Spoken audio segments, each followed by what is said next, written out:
네, 안녕하십니까. 방금 프로대화 된 박기호라고 합니다. 일단 너무 거분한 칭찬을 주셔서 정말 다시 한번 크게 감사드립니다. 네, 제가 오늘 발표할 주제는 일단 제목을 시워터 디살리네이션, 위시를 션슈드 헤드라고 일단 잡아보았습니다. 시워터 디살리네이션은 불량으로 번역하자면 해수 담수화인데, 이 해수 담수화에 대해서 제가 지금까지 박사과정 내내 그리고 지금 포닥과정에서도 계속 연구를 진행하고 있지만 이 연구 내용만 가지고 여러분께 설명드리자면 다들 좋으실 것 같아가지고 좀 편안하게 해수 담수화라는 것이 어떤 것인지 일반적인 얘기로 시작해서 마지막에 간단하게 제가 지금 하고 있는 연구 내용을 소개하는 쪽으로 방향을 잡아봤습니다. 순서는 다음과 같이 인트로덕션하고 현재 적용되고 있는 테크놀로지들에 대한 얘기와 최근에 해수담수화에서의 이슈들 그리고 결론 순서로 진행하도록 하겠습니다.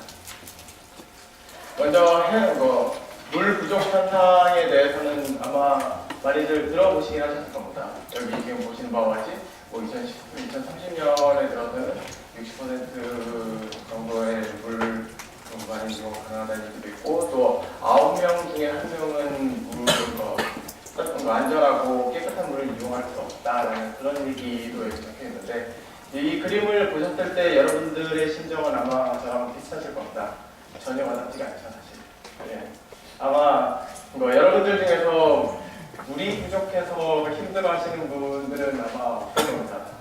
술값이 부족해서 힘들어하는 애들은 9명 중에 1명 정도 있을 것 같기는 한데 물값이 없어가지고 힘들어하는 애들은 사실 거의 없을 겁니다. 그래서 우리나라에서는 사실 잘 와닿지 않는 얘기이긴 한데 그 이유는 우리나라에서는 물이 부족하다기보다는 물을 관리하는 쪽에 좀 더 초점이 맞춰져 있습니다. 그래서 우리나라는 아무래도 강수량이 여름에 되게 편중이 되어 있고 그리고 가을이나 겨울 중에는 비가 잘 내리지 않는 그런 문제로 인해 가지고 그 물 자원들을 어떻게 활용을 하고 잘 분배하고 그리고 핫햇으로 처리되는 것을 어떻게 재이용하는 이런 쪽에 좀 더 초점이 맞춰져 있고 해수 담수화 측면에서는 우리나라에서는 딱히 그거를 돌릴 만한 이유가 사실은 별로 없어요.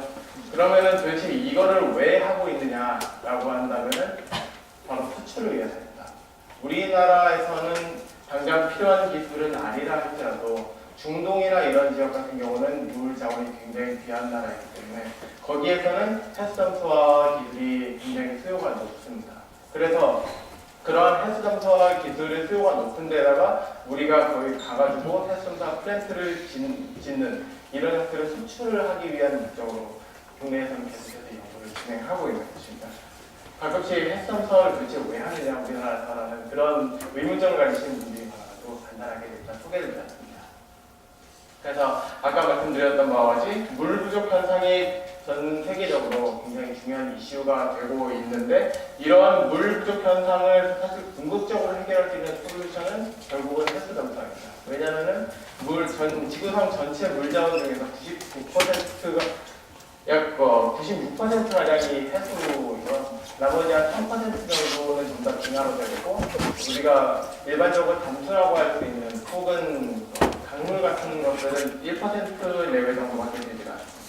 그래서 물이 부족하다면 궁극적으로 해결할 수 있는 솔루션은 해수 담수화인데 그러한 해수 담수화를 수행하는 데 있어서 이제 여러 가지 솔루션들이 존재를 하게 된다. 그 중에 하나가 일단 제가 지금 방금 얘기 드리고자 하는 해수 담수화 방법이고 그러면 이러한 해수 담수화 방법은 어떻게 이루어지는지 일단 해수 담수화에 대한 정의부터 먼저 내리고 시작을 하게 된다면 바닷물에다가 디살리네이션 프로세스라는 어떤 공정에다가 에너지를 주입을 해가지고 에너지로 그래서 프레시 워터하고 그리고 더 진해진 웨이스트 브라인을 이제 분리를 하는 아주 간단한 사실 분리 공정입니다.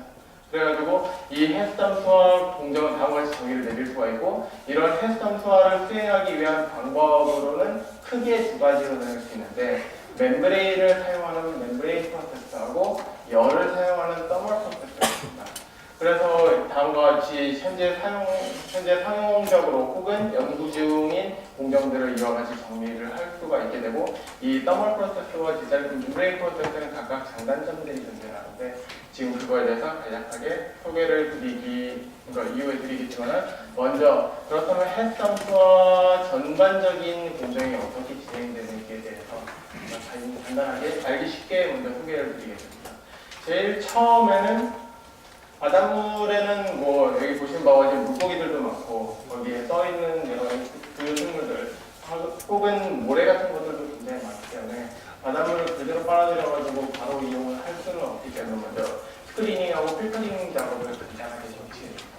그래가지고 뭐 쉽게 제거할 수 있는 여러 가지 물질들을 다 제거를 하게 된 다음에 우리가 이제 디사리네이션이라고 얘기를 하는 아까 말씀드렸던 멤브레인을 이용을 한다든지 열을 이용한다든지 하는 다음 같은 프로세스를 거치게 되고, 그런 다음에 이제 웨이스트 워터가 발생하게 되죠. 아무래도 바닷물에서 물을 뽑아내게 되면은 나머지 바닷물은 이분과 훨씬 진해진 애들이기 때문에 이걸 어떻게 처리를 하는지에 대한 그런 것도 하나의 이슈가 될 것이고, 그 다음에 클로리네이션은 이제 바닷물에서 이제 프레시 워터를 뽑아내게 되면은 거기에는 대부분 제거가 되긴 합니다만은 뭐 박테리아나 바이러스 같은 것들이 아직 남아있을 수가 있기 때문에 그런 것들을 이제 소독하는 작업을 거치게 돼서 이제 최종적으로 각 가정 혹은 여러 가지 공장들에 뿌리게 됩니다.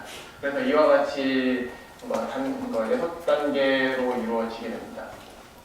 먼저 바닷물을 인테이크 시스템이라고 하는데, 바닷물을 끌어와가지고 해섬사 플랜트로 보내는 공정은 어떤 식으로 이루어져 있냐면 다음과 같은 형태로 이루어져 있습니다. 바닷물, 보통 해섬사라고 하면 그냥 여기 담사 플랜트가 있다고 했을 때 바로 파이프를 꽂아가지고 물을 그냥 빨아들이는 게 아니냐라고 생각할 수 있겠는데, 그렇게 했다가는 바닷물 표면에 있는 뭔가 여러 가지 떠다니는 물질들도 같이 다 빨려오게 되고 문제점들이 많기 때문에 보통은 이렇게 해저에다가 인테이크 시스템 설비를 갖추게 되고, 그걸 통해서 이제 이런 형태로 빨아들이는 그런 형태로 이루어져 있습니다. 그래서 인테이크 시스템을 거쳐가지고 적절한 품질의 바닷물을 이제 프리트리트먼트 시스템으로 보내게 됩니다. 아까 말씀드렸던 이 프리트리트먼트 시스템에서 바닷물에 떠있는 여러 가지 부유물질들이나 혹은 먼저 제거할 수 있는 물질들을 이제 제거를 해주게 되는데, 바닷물은 보통 소금이 제일 많다라고 하잖아요. 그래서 소금들도 굉장히 많지만 소금 외에도 사실 굉장히 다양한 물질들이 많이 녹아 있습니다. 그런데 이제 제일 분리하기 어려운 것이 사실 소금이기 때문에 소금의 양이 제일 많기 때문에 그래서 소금물이라고 얘기를 하는 건데, 그걸 제거하기 앞서 먼저 아까 말씀드렸던 모래나 여러 가지 떠다니는 물질들을 제거를 해야 되는데, 그 공정은 사실 여러 가지 다단계의 공정으로 이루어져 있기는 합니다. 그런데 이제 그 공정들은 그렇게 복잡한 공정들은 아니긴 하고요. 여기 보시다시피 멀티미디어 필트레이션이나 액티브 카본 필트레이션이라고 되어 있는데, 이런 공정들은 지금 대용량으로 되어 있어가지고 복잡하게 보일 수는 있겠지만, 여러분들이 실제로 집안에서 쓰시는 정수기 같은 데에서 많이 적용되어 있는 그런 필터 시스템입니다. 그래서 그거를 대용량으로 해서 이제 바닷물에서 미리 제거할 수 있는 물질들을 다 제거를 해주게 되면 어느 정도 정리가 된 소금물이 이제 나오게 되겠죠. 그러면 이 어느 정도 정리가 된 소금물에다가 이 외에 이제 만약 멤브레인 방법을 쓰게 된다면 멤브레인 표면에 달라붙을 수 있는 여러 가지 물질들도 제거하는 작업들이 필요한데, 그런 엔타이스켈런트들을 집어넣어서 제거를 해주고 난 다음에 이제 직접 해수 담수화 시스템으로 보내주게 됩니다. 해수 담수화 시스템은 아까 말씀드렸다시피 두 가지로 나뉠 수가 있습니다. 서멀 프로세스랑 멤브레인 프로세스가 있는데, 서멀 프로세스가 제일 상상하기 쉬운 방법이죠. 바닷물을 직접 끓였을 경우 베이퍼로 된 것은 이제 거의 순수한 물에 가까우니까 이런 형태로 분리하는 서멀 프로세스가 있는데, 현재로서도 사실 제일 많이 쓰이는 방법입니다. 그런데 에너지가 꽤 많이 든다라는 단점이 있고, 지금 이후에 말씀드린 멤브레인 프로세스에 비해서 에너지 소모량 측면에서의 단점이 존재하기 때문에 최근 설치되고 있는 디살리네이션 플랜트들은 거의 대부분 멤브레인 프로세스로 되고 있긴 합니다. 하지만은 이전에 설치된 것들이 대부분 더블 프로세스가 많아가지고 전체 월드와이드 캐파시티로 살펴보게 된다면은 아직까지는 한 절반 정도 되는 것 같습니다. 그리고 멤브레인 프로세스는 이제 멤브레인에 대해서는 여기 계신 분들이랑 다들 아시듯이 용질들을 투과하지 못하고 용매는 투과할 수 있는 막을 이용해서 분리를 하는 방법이죠. 그런데 이제 바닷물에는 소금이 꽤 많이 녹아 있는데 대략 평균적으로 3.5 웨이트%라고 얘기를 합니다. 이거를 이제 삼투압으로 환산을 해주게 되면 약 22바 정도의 삼투압이 나타나있습니다. 그래서 리버스 오스모시스 역삼투법으로 바닷물에서 물을 분리를 해주게 되면 이 22바라는 삼투압을 넘는 압력으로 밀어줍니다. 그래서 보통 이제 가하는 압력이 한 50에서 60바 정도의 압력을 가해서 역삼투법을 밀어주게 되면 이쪽 멤브레인에서는 용질들이 걸러지고 물들만 이제 쫙 넘어가가지고 분리를 하게 되는 방법입니다. 보통 멤브레인 프로세스에서는 역삼투법이 가장 널리 쓰이고 가장 커머셜라이제이션이 가장 잘 되어 있는 프로세스라고 생각하시면 됩니다. 그 다음에 이제 디살리네이션을 거치고 난 다음에는 이제 아까 말씀드렸던 웨이스트 워터가 나타나게 더 진해진 소금물을 이제 처리를 해야 되는데 이걸 그냥 해수에다가 역시 파이프 하나 갖다 놓고 그냥 쭉 버리게 되면은 그 근처의 생태계가 완전히 다 오염이 되거든요. 그래서 그거를 최소화하고자 역시 다음과 같이 헤드에다 이렇게 파이프를 뚫어가지고 그걸 한 디퓨저 형태로 되어서 최대한 분산이 되게끔 해서 나름대로 이제 생태계의 오염을 최소화하는 방법으로 하고는 있습니다만 이런다고 해서 사실 오염이 완전히 없다라고 볼 수는 없을 것입니다. 그래서 해수점수화 쪽에서는 이러한 웨이스트 워터를 어떻게 처리하느냐에 대해서 이제 사람들이 많이 연구를 하고 있는 쪽이고 특히 환경적인 요인이 요새 많이 부각이 되고 있기 때문에 이런 쪽을 고려를 하고 있는 회사들도 굉장히 늘어나고 있습니다. 그리고 이제 프레시워터를 아까 해수점수화로 프레시워터를 생산을 하고 난 다음에 그 프레시워터를 처리를 해가지고 실제 먹을 수 있는 식수나 혹은 보온용품 여러 가지 용도로 활용하기 위해서 다음과 같은 포스트 트리트먼트를 거치게 됩니다. 포스트 트리트먼트 과정에서 리미네랄리제이션이라고 하는데 이제 해수담수화를 통해서 소금물에서 소금들을 대부분 제거를 한 경우에 실제 프레시워터 안에는 미네랄이 굉장히 없는 경우가 대부분인데 식수로 물의 맛을 내기 위해서 사실 미네랄이 어느 정도 있는 것이 중요하잖아요. 그래가지고 리미네랄리제이션이라고 미네랄 다시 첨가하는 작업들도 거치게 되고 또 아까 말씀드렸다시피 이제 플로리데이션을 통해서 이제 소독도 해주게 되는 이런 과정을 통해서 결과적으로 여러분들이 마실 수 있게 되는 그런 물로 만들 수가 있게 됩니다.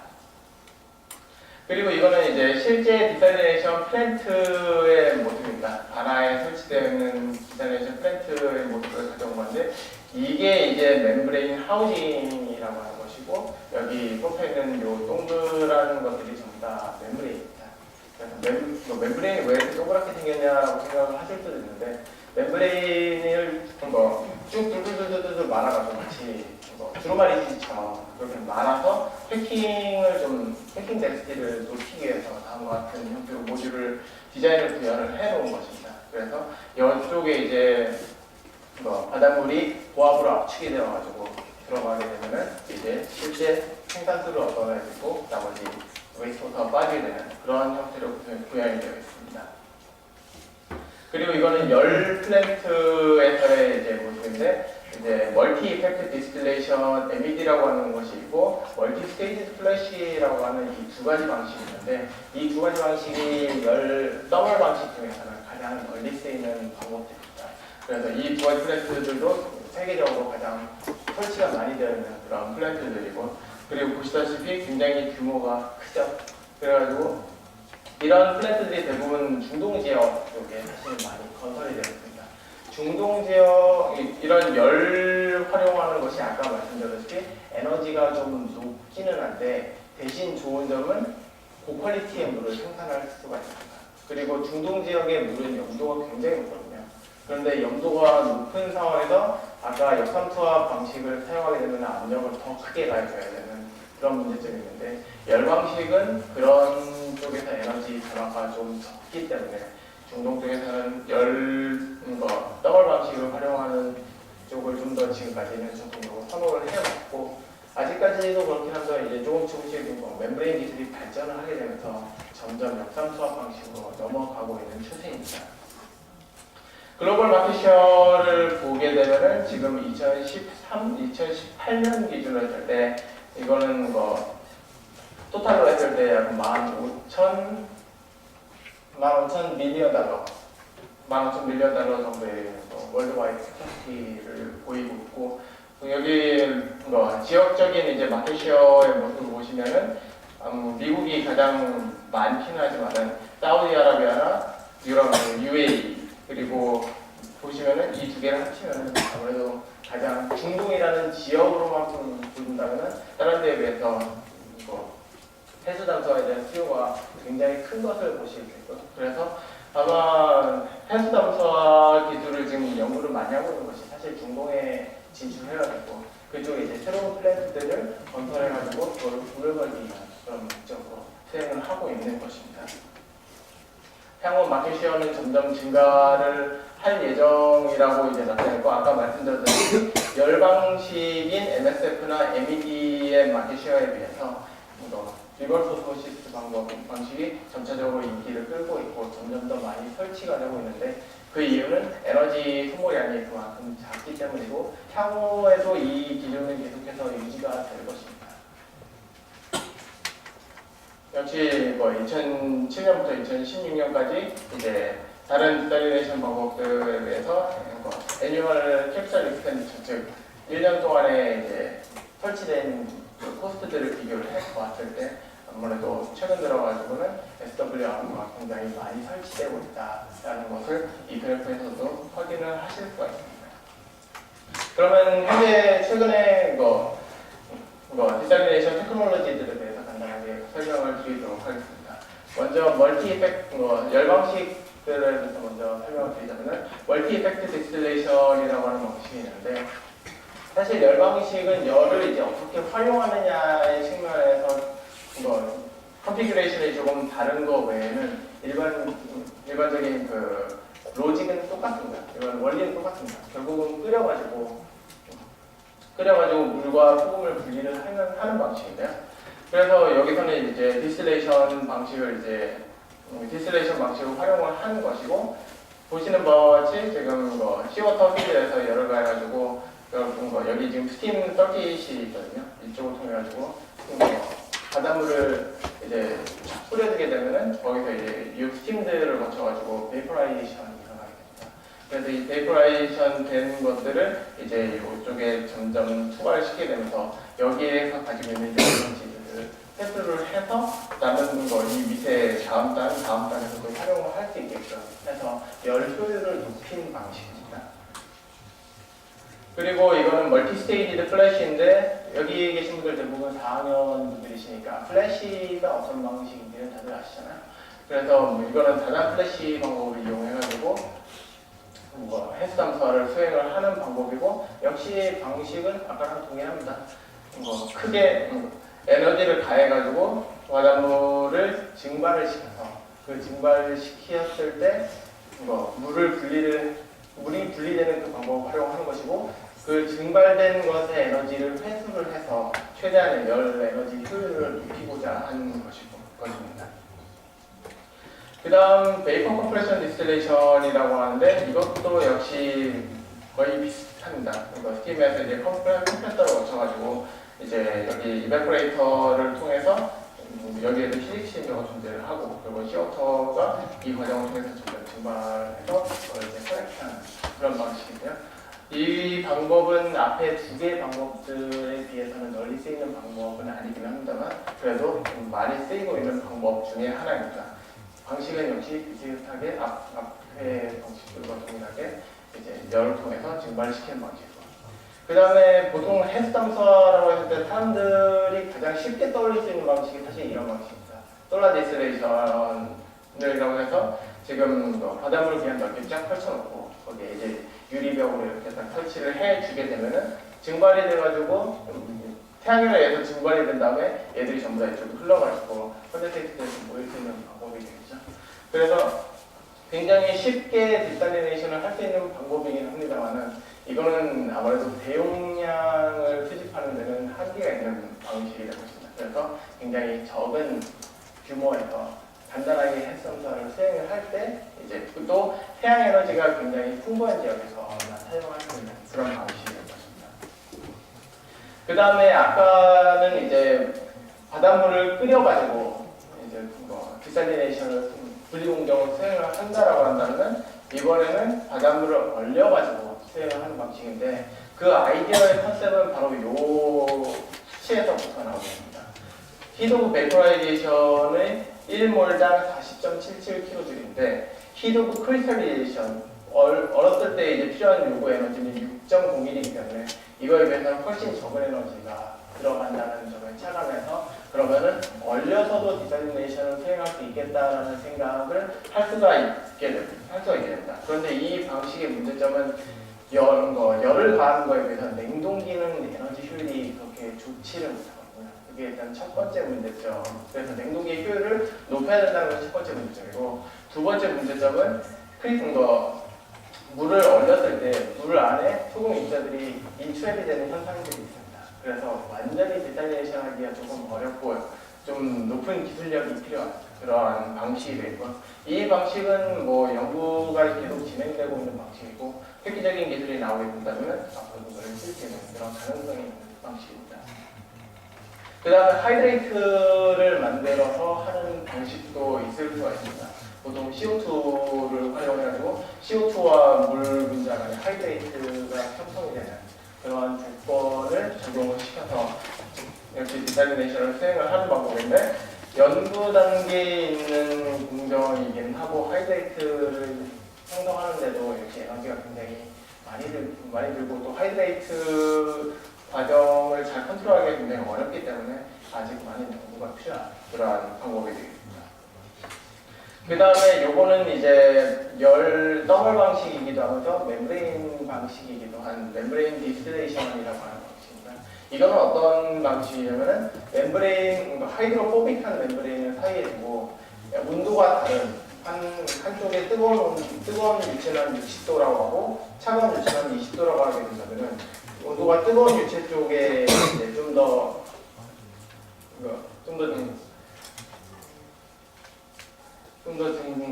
베이퍼 프레셔가 크기 때문에요. 그래가지고 온도가 뜨거운 쪽에서 차가운 쪽으로 이제 물 분자가 넘어가게 되는 그런 방식을 이용한 것입니다. 베이퍼 프레셔의 차이를 이용한 방식이고 지금 제가 말씀드린 거에서 추정할 수 있듯이 그렇게 물이 많이 이동하는 방법은 아니기 때문에 그게 일단 첫 번째 문제점이 되겠습니다만 장점도 있죠. 60도, 20도라고 제가 예시를 들었듯이 60도 온도로도 이제 구동을 할 수 있다는 것이 멤브레인 디스틸레이션의 가장 큰 장점입니다. 그래서 다른 아까 MSF나 MED 같은 방식은 100도 이상으로 열을 가해가지고 물을 증발시켜야 되는데 얘는 증발시키기 위해서 100도 이상까지 올릴 필요가 없다는 점이 가장 큰 장점이고 이 장점이 왜 중요하냐고 하면은 보통 100도 이상의 열원들은 스팀 엔진을 통해서 전기를 생산하는 데도 활용할 수 있습니다. 즉 값어치가 상당히 있는 열원인데 100도가 안 되는 열원들은 그 값어치가 굉장히 떨어집니다. 스팀을 만들 수가 없기 때문에 다른 이용 용도를 찾아야 되는데 그런 열원으로도 이제 테스트 함수를 수행을 할 수가 있기 때문에 이 멤브레인 디스틸레이션이라는 프로세스는 나름의 장점을 가지고 있고 꽤 역사가 그래도 된 공정이긴 합니다만 아직까지도 많이 연구가 진행되고 실제로 돌아가고 있는 공정 중에 하나입니다. 그 다음에 이제 멤브레인 프로세스로 넘어오게 되면서 일렉트로다이내시스라는 방식이 있는데 쉽게 얘기한다면 전기를 양쪽에다 걸어줘가지고 여기 쪽에 에노드 쪽에는 양이온이 흘러가게 되고 여기 캐소드 쪽에는 음이온이 흘러가게 돼가지고 그래서 다음과 같이 이제 바닷물을 흘려주게 되면은 최종적으로 바닷물에 이제 녹아있는 것들 전부 다 이온이니까 그래서 이온들이 제거가 되는 그런 프로세스이긴 합니다. 이 랜턴 다이레이션스는 사실 많이 꼭 해수 잠수함뿐만이 아니라 다른 의료 쪽에서도 많이 사용되는 그런 방법이고 굉장히 널리 쓰이는 방법이긴 합니다만은 이쪽 해수 잠수함 쪽에 적용시키기에는 아직까지는 에너지 소모가 조금 높고 대용량화하기가 조금 힘들다는 그런 단점들이 있어서 좀 더 연구가 필요한 부분들입니다. 비슷한 방법인데 캐파시티브 디아이오나이제이션이라고 하는 방법이 있습니다. 이거는 아까랑 비슷하게 역시 전기를 직접 가해가지고 분리를 하는 방식인데 이 방식은 아까와는 조금 다른 점이 있다면 아까는 지금 이온들을 양쪽으로 빨아들여가지고 결국 다이루티드된 솔루션이 나가게 된다고 한다면은 이 CDI 같은 경우는 이제 이 이온들이 이쪽 멤브레인을 투과해가지고 이쪽이 흡착이 되는 그런 특성들을 활용을 한 것입니다. 그래서 얘는 나중에 리제너레이션 프로세스를 거쳐야 되기 때문에 그런 점에서도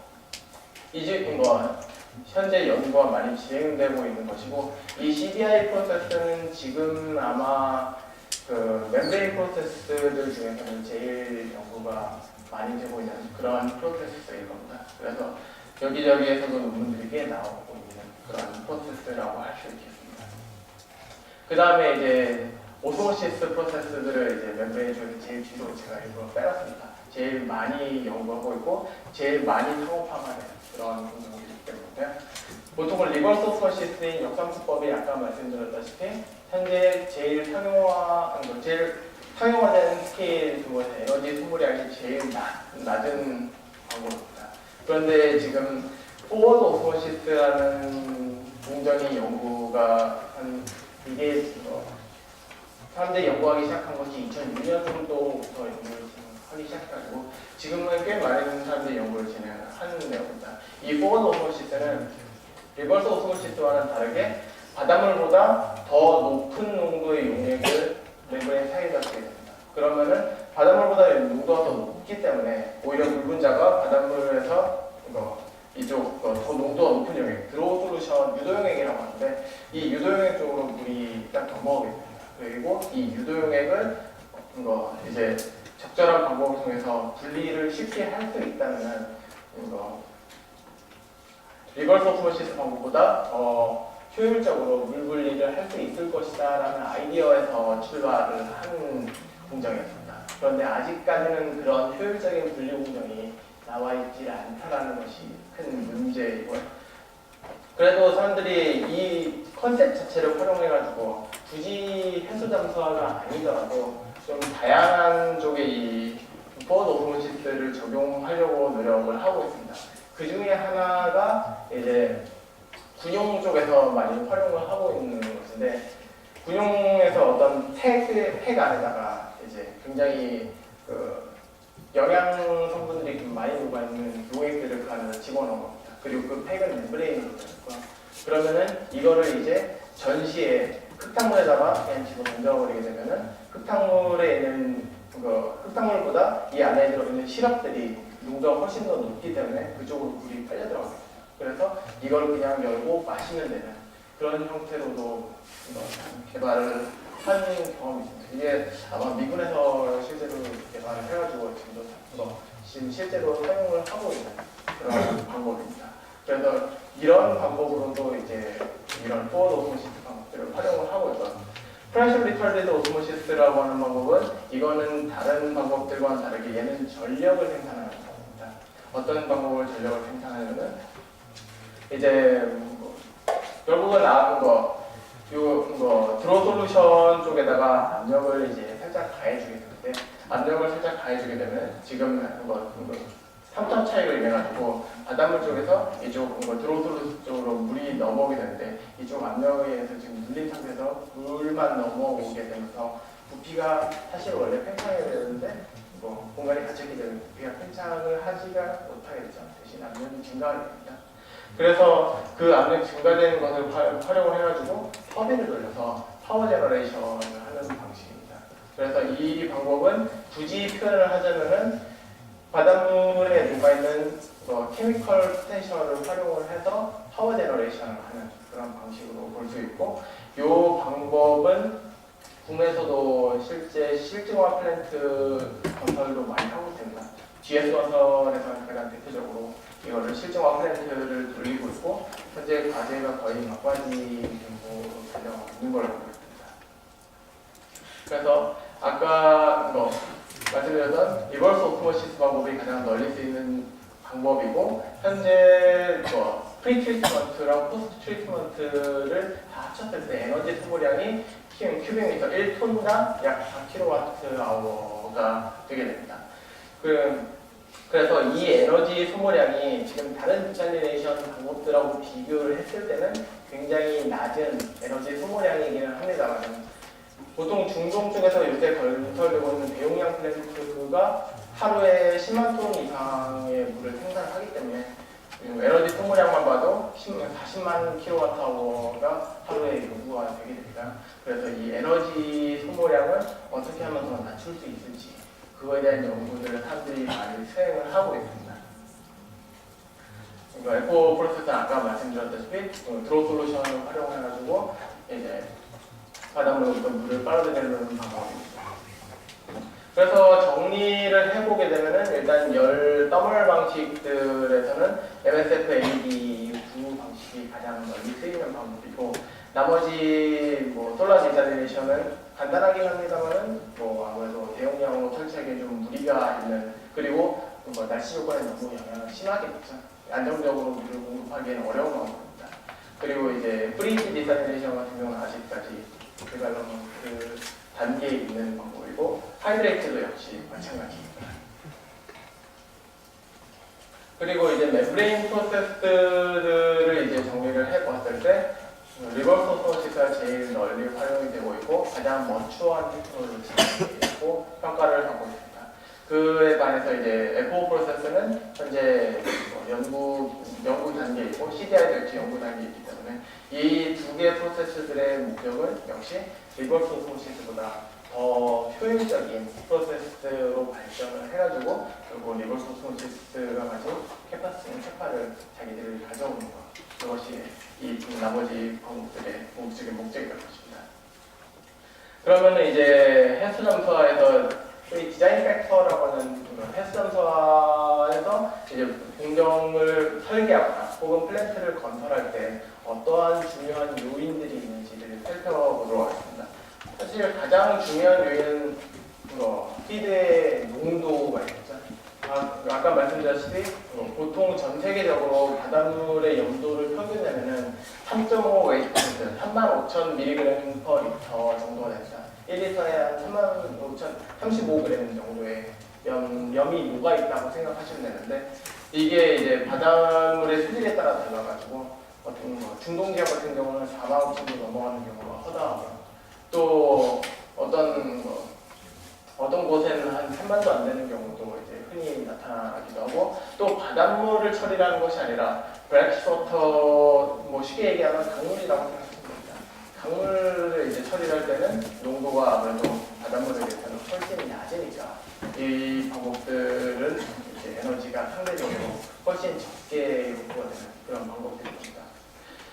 그리고 이제 프로덕트 워터 퀄리티에 해당되는 건데, 보통은 이제 헬스점서 하시는 분들은 워터 퀄리티가 1리터에 0.5g 이하면은 식수로서 문제가 없다라고 얘기를 하는데, 그거는 일반적인 조건이고 실제 지역에 따라서 이 조건들이 꽤나 다른 경우도 있습니다. 어떤 지역 같은 경우는 200mg 이하로 맞춰라라고 요구를 하는 데도 있고, 이거는 이제 국가별로 조건들이 다르기 때문에 그거에 맞춰가지고 만약에 이 조건들이 굉장히 높다면은 실제 적용해야 되는 공정을 다르게 해야 되는데요.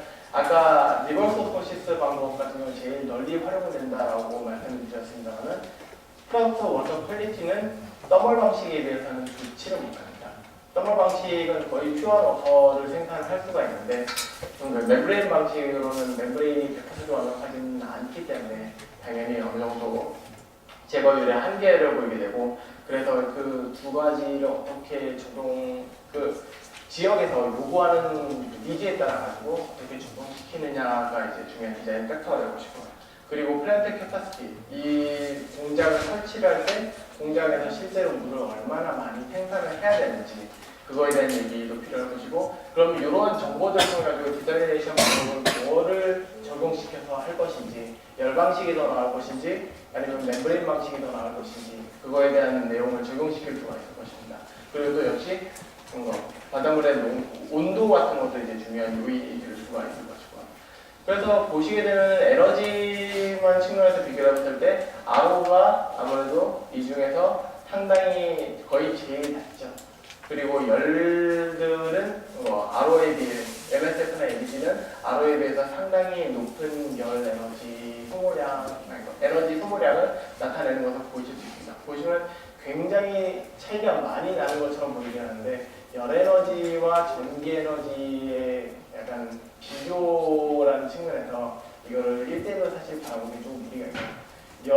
전기 에너지는 굉장히 고퀄리티의 에너지입니다. 그런데 열 에너지는 당장 어디 널리는 거, 다양한 형태로 변환해서 사용할 수 있는 에너지원은 아니기 때문에 직접 비교하는 데는 무리가 있긴 한다면은 그래도 전반적으로 RO가 우리 역삼수학 방식이 에너지 소모량이 제일 낮다라는 것을 보실 수 있습니다.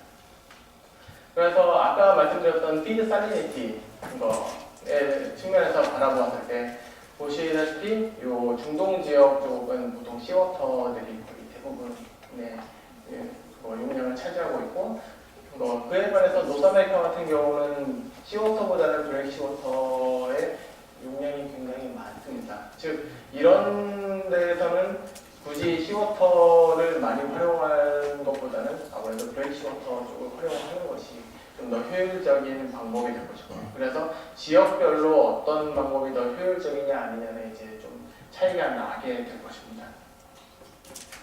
그리고 디살리네이션 캐파시티를 보시게 되면은 아까 말씀드렸듯이 사우디아라비아나 UAE 혹은 이쪽 중동, 이라크, 카타르, 오만 보시면 전부 다 디살리네이션 캐파시티가 굉장히 많습니다. 즉 요구량이 굉장히 많아가지고 향후 여러분들이 이제 만약에 폐수 잠수화 쪽에 회사를 가서 발을 붙이시게 되든 아니면 대학원에 가서 발을 붙이시게 된다면은 이런 중동 지역 쪽에 진출을 할 가능성도 있습니다.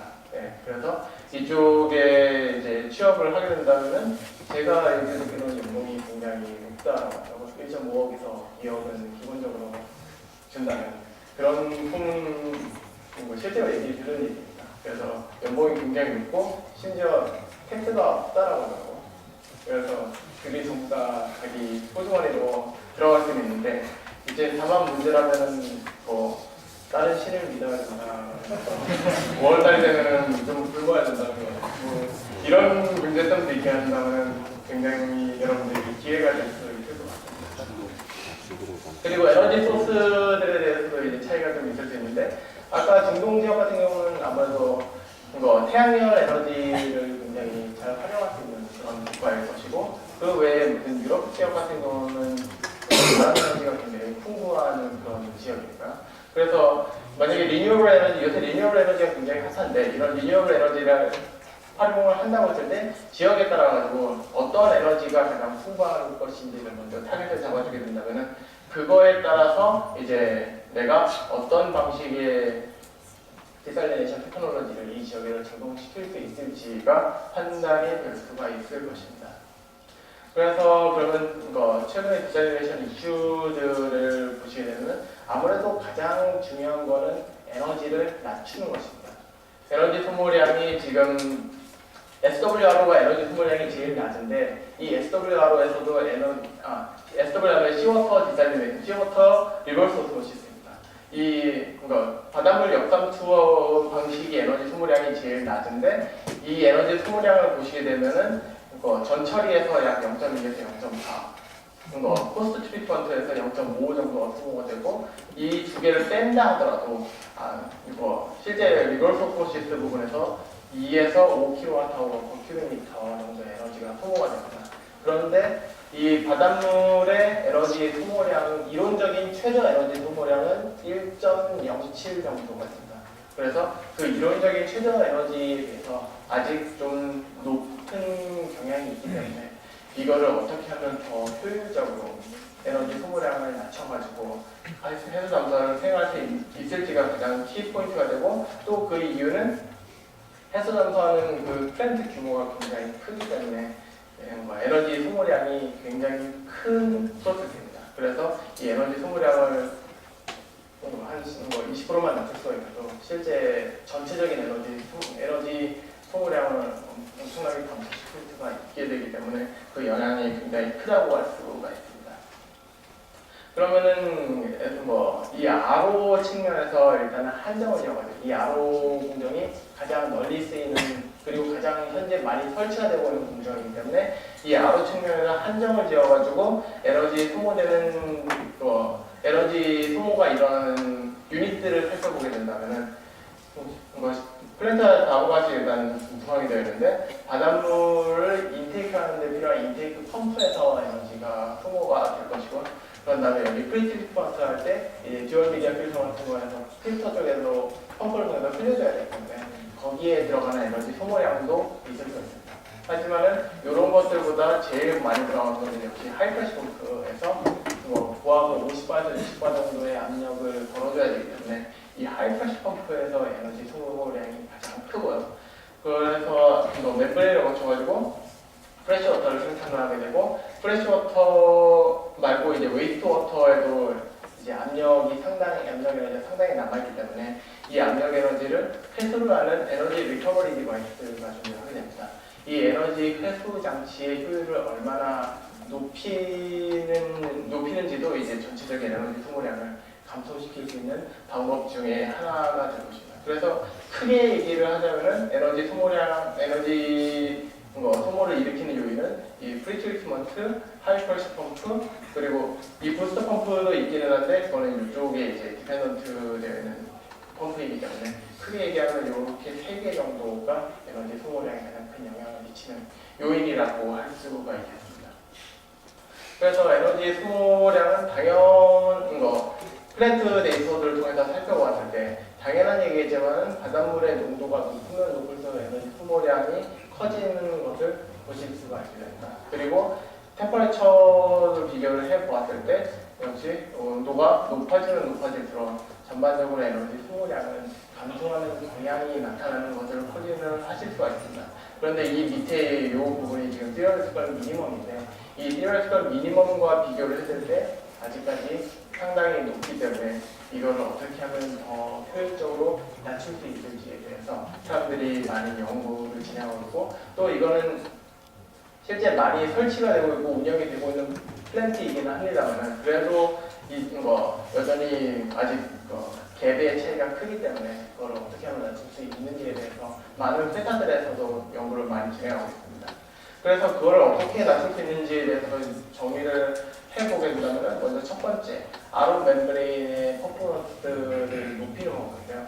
멤브레인의 퍼포먼스라고 한다면은 물을 많이 추가시키면서 동시에 용질은 최대한 추가를 시키지 않는 그런 고효율 멤브레인을 만들 수 있게 된다면 그 멤브레인 효율이 증가할수록 이제 이쪽에서 요구되는 에너지의 양이 적어지게 되겠고, 그리고 두 번째는 펌프, 부스터 펌프 혹은 에너지 리커버리 디바이스, 이 장치 이퀴먼트들의 효율을 향상시키는 방법입니다.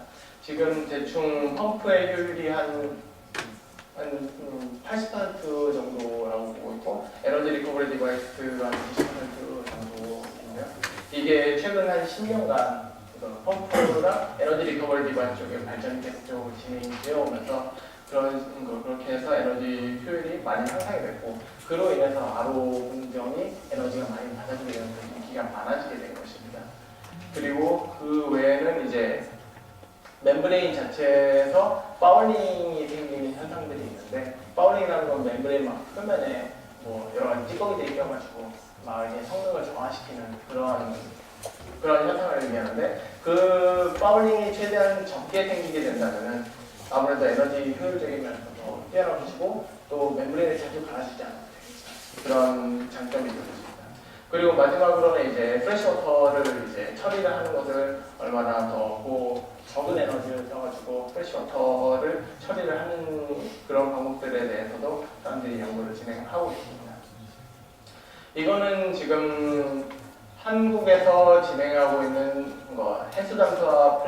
해수담수화 프로젝트, 국책 프로젝트 중에서는 아마 가장 큰 규모인 프로젝트의 현재 진행 현황입니다. 그래서 이 프로젝트는 중동 쪽에다가 해수담수화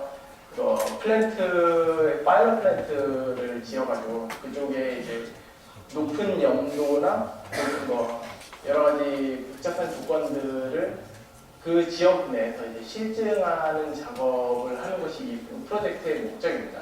그래서 여기에 들어가는 모든 기술들은 전부 다 국산 기술들이 들어가 있고, 이 기술들을 통해서 이 프로젝트가 완수가 되게 된다면 이 기술들에 대한 실증화 작업이 그 지역 내에서 확인이 되어 있기 때문에 이 프로젝트의 궁극적인 목적은 이를 다리로 연결해가지고 실제 그쪽에서 대용량 플랜트를 수주하는 것이 목적입니다. 그래서 지금 여러 가지 복잡한 공정들을 거쳐가지고 에너지를 최대한 줄이고 그리고 물 퀄리티를 최대한 효율적으로 얻는 그런 방법들에 대해서 연구가 진행 중에 있습니다. 그래서 앞으로 미래 방향들에 대해서 설명을 다들 아시겠지만은 최근에 UAE 왕세제가 찾아와가지고 문재인 대통령하고 정상회담을 했다는 소식은 아마 뉴스를 통해서 들으셨을 겁니다. 그때 여러 가지 꼭지 테마들이 있었는데 그 중에 하나가 해수담수화 쪽을 했습니다. 그래가지고 그거에 대한 얘기들 사진 하나 가져왔고, 그리고 이제 이거는 두산중공업에서 실제 중동 쪽에 플랜트 건설한 다음에 그 사진을 찍은 것인데, 우리나라에서 해수담수화 쪽으로 가장 기술력이 뛰어난 회사가 두산중공업이고, 두산중공업의 기술력은 사실 전 세계적으로 알아주는 기술력을 소유하고 있습니다. 보통 두산중공업 얘기하면 거기 망한 거 아니냐라는 얘기 많이 하시는데, 모기업이 어려운 거지 두산중공업이 어려운 게 아니거든요. 네, 그래서 혹시 오해를 하시는 분들이 있을까봐 그거에 대해서 간단하게 짚어드리고자 합니다. 그리고 지금부터는 제가 대학원 과정에 수행했던 연구 내용들에 대한 설명인데, 이거는 시간 관계도 있고 또 재미가 없을 수도 있기 때문에 간단하게 짚고 넘어가는 걸로 하겠습니다. 저는 이제 여러 가지 공정들을 디자인을 하고 그거에 대한 모델링 작업을 한 다음에 그 공정들에 대한 최적화나 혹은 코스트 분석들을 위주로 연구를 진행했습니다. 그 중에 하나가 이제 F5 크리스탈리제이션, RO 하이브리드 공정입니다. 이 세 개의 공정들을 이렇게 시리즈로 조합을 해가지고 기존 RO 공정 대비 더 나은 효율을 얻을 수 있는지 없는지를 랩스케일에서 탐색하는 작업을 수행을 했습니다. 그래서 이렇게 시리즈로 연결을 할 경우 일단 F4를 통해서 이제 바닷물로부터 드로우 솔루션으로 자발적으로 물이 이동을 하게 되고, 결정화조에서 리프레지레이터 없이 온도 조건을 설정을 함으로 인해서 냉동기를 사용할 경우 굉장히 에너지 효율이 떨어지게 되니까 그런 냉동기 사용이 없는 온도 조건을 잡아가지고 결정화를 시켜서 대부분의 용질들을 삭출을 시키고, 나머지 이제 희석된 유도 용질을 RO를 통해가지고 이제 실제 퓨어 워터를 생산하는 공정에 대해서 모델링 작업을 진행을 하였습니다. 그래서 드로솔루트들을 선정하는 작업들을 진행하였고, 실제 공정 컨피규레이션을 다음과 같이 구성을 해가지고 이런 스트림들에 대해서 에너지 소모량이 어떻게 되는지, 그리고 요 각각 프로세스들이 어떻게 구현이 될 수 있을지 수학적인 모델링 작업을 해서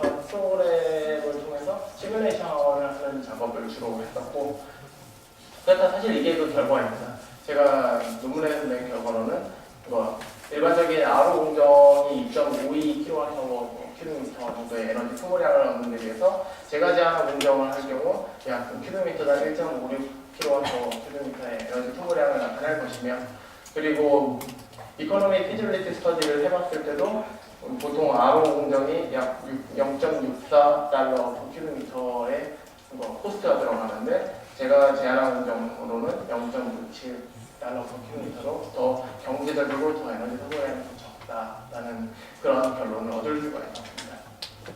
그리고 이거는 두 번째 공정인데 드로우 솔루션 어시스티드 리버스 오시스라고 저희 연구실에서 명명을 한 것입니다.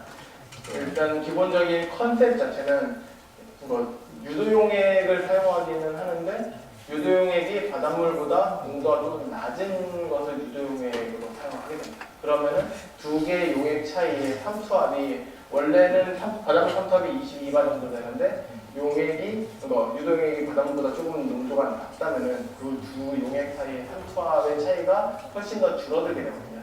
그러면은 그 얘기인즉슨 여기서 가해야 되는 압력 요구량이 감소하게 된다라고 정리할 수 있습니다. 그래서 다음과 같은 두 개의 스테이지를 통해서 공정 전체를 구성하였고 저희가 DSARO라고 명명하게 되었습니다.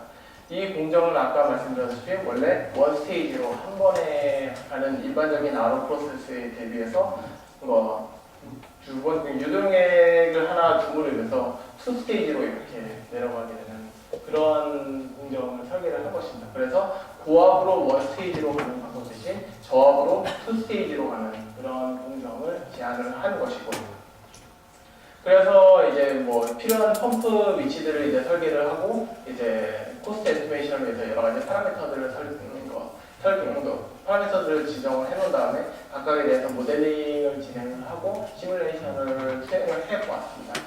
그래서 나온 결론으로는 이제 일반적인 RO의 에너지 소모량에 비해서 제가 제안한 DSARO라는 방식이 에너지 소모량은 더 높기는 합니다. 그런데 물 생산 코스트로 비교를 했을 때는 일반적인 RO에 비해서 좀 더 물 생산 코스트는 낮을 가능성이 있다는 것을 확인을 하였고, 그래서 이를 통해서 더 적은 비용으로 물을 생산할 수 있다는 컨셉으로 접근을 한 것입니다.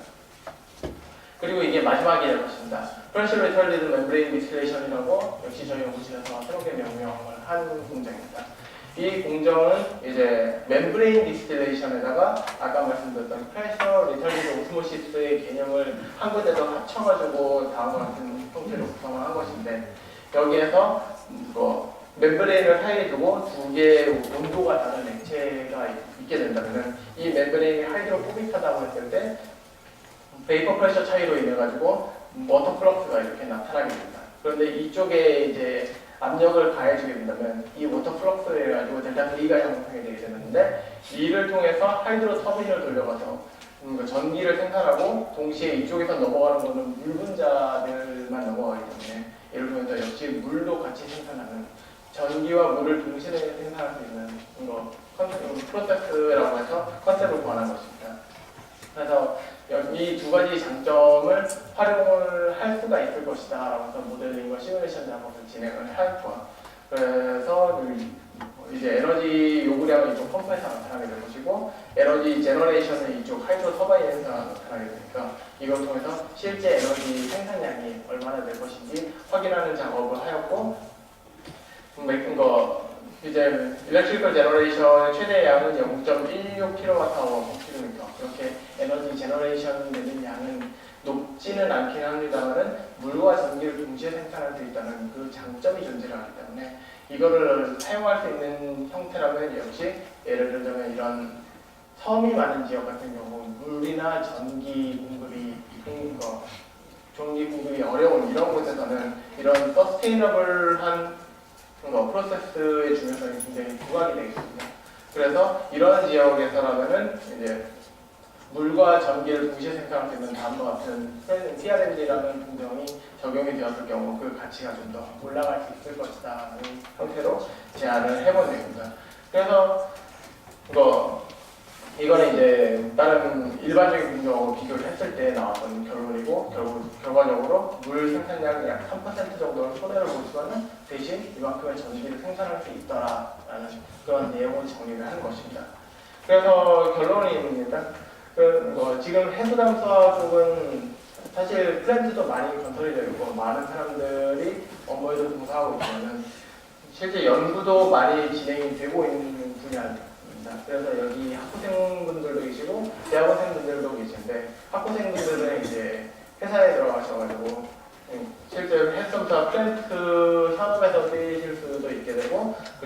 대학원생분들은 이제 이쪽 연구를 진행하실 수도 있게 되는데 이런 혹시 관심이 있으시다면 오늘 제가 말씀드린 내용들이 향후 좀 더 도움이 되실 수 있었으면 하는 바람입니다. 이상입니다.